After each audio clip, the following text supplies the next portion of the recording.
Your parents or grandparents likely bought their first home around age 25. Today, if you belong to Gen Z, the data suggests you'll be lucky to sign a mortgage by the time you're 40. And for a significant portion of young Americans, that day might never arrive at all. The barrier to entry has moved entirely out of reach for a normal wage earner. Right now, the average American home costs over $400,000. To comfortably afford a home at that price point with today's interest rates, you need to earn about $141,000 a year. Meanwhile, the actual average American worker takes home roughly $59,000.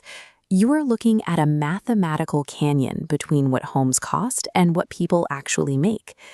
As a direct result, the share of first-time homebuyers has hit an all-time record low of just 21%.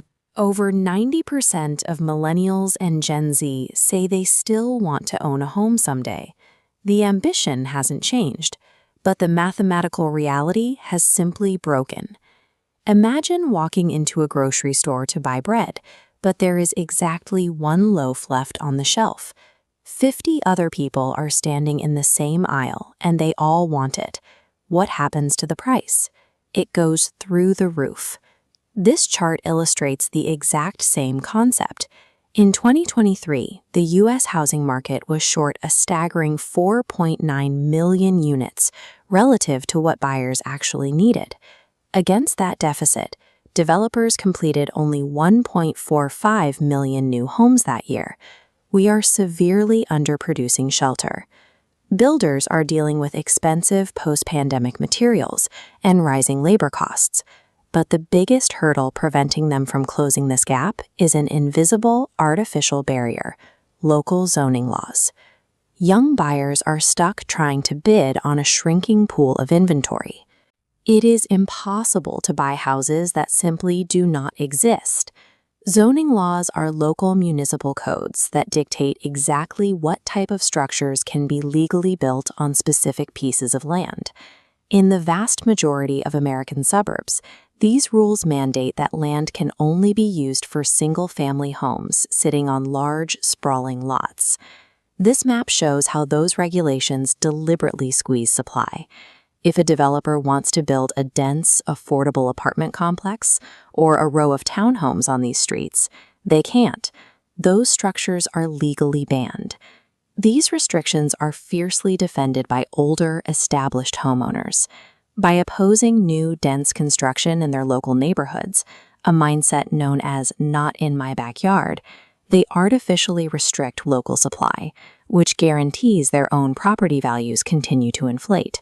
We aren't failing to build homes by accident. The market is functioning exactly as these decades-old laws designed it to, freezing neighborhoods in place and locking new buyers out. Rewriting thousands of local zoning codes will take decades of political fighting. If you want a house right now, you have to play the board as it exists today.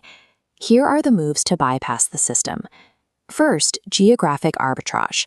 Many successful Gen Z buyers are leaving high-cost coastal cities entirely and heading for markets in the South and Midwest, where you can still find starter homes in the $200,000 range. Remote work has severed the historical link between where you earn your paycheck and where you have to live. You no longer have to pay San Francisco housing prices to earn a tech salary. Second, co-buying. Splitting the down payment and the monthly mortgage with a sibling or a close friend instantly doubles your buying power and halves your individual risk. Third, utilize first-time buyer programs. Between FHA loans that require just 3.5% down, zero-down VA loans, and state-level grants, there are dozens of tools designed to dramatically lower your upfront cash requirement.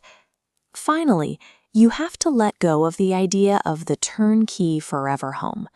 Buy a flawed property. Buy a fixer-upper. The goal is simply to get your name on a deed and start building foundational equity. The traditional path to homeownership relies on an economy that is entirely gone. The system is heavily skewed against you. But if you stop relying on outdated advice and start utilizing modern strategies, you can absolutely still win the game.